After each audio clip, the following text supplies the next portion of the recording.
జనగామ జిల్లా పాలకుర్తిలో తెలంగాణ తల్లి విగ్రహాన్ని మంత్రి పొంగులేటి శ్రీనివాసరెడ్డి ఆవిష్కరించారు. బీఆర్ఎస్ పై పొంగులేటి ఫైర్ అయ్యారు. బీఆర్ఎస్ ప్రభుత్వం 10 ఏళ్లలో తెలంగాణ తల్లి విగ్రహాన్ని డిక్లేర్ చేయలేకపోయిందన్నారు.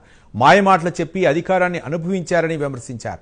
తెలంగాణ పాటను, తెలంగాణ తల్లిని, టీజీ అనే పదాన్ని ఉచ్చరించడానికి నోరు రాకపోవడం దురదృష్టకరమన్నారు. స్థానిక సంస్థల ఎన్నికల్లో ప్రజలు బీఆర్ఎస్ కు బుద్ధి చెప్తారని మంత్రి పొంగులేటి అన్నారు.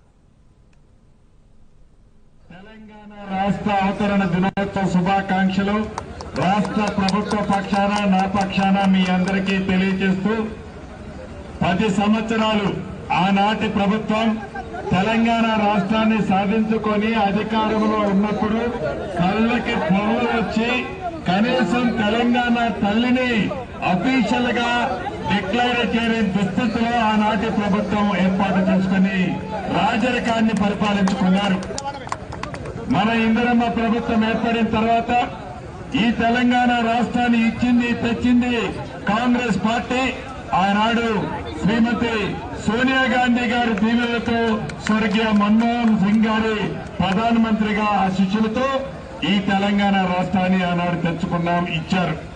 కానీ మాయ మాటలు చెప్పి 2 పర్యాయాలు అధికారాన్ని అనుభవించనైతే అనుభవించారు. కానీ తెలంగాణ సాంగ్ని కానీ, తెలంగాణ తల్లిని కానీ, టీజీ అనే పదాన్ని కానీ ఉచ్చరించడానికి కూడా ఆనాటి ప్రభుత్వాలకి నోరు రాకపోవటం, ఆలోచన రాకపోవటం దురదృష్టకరం.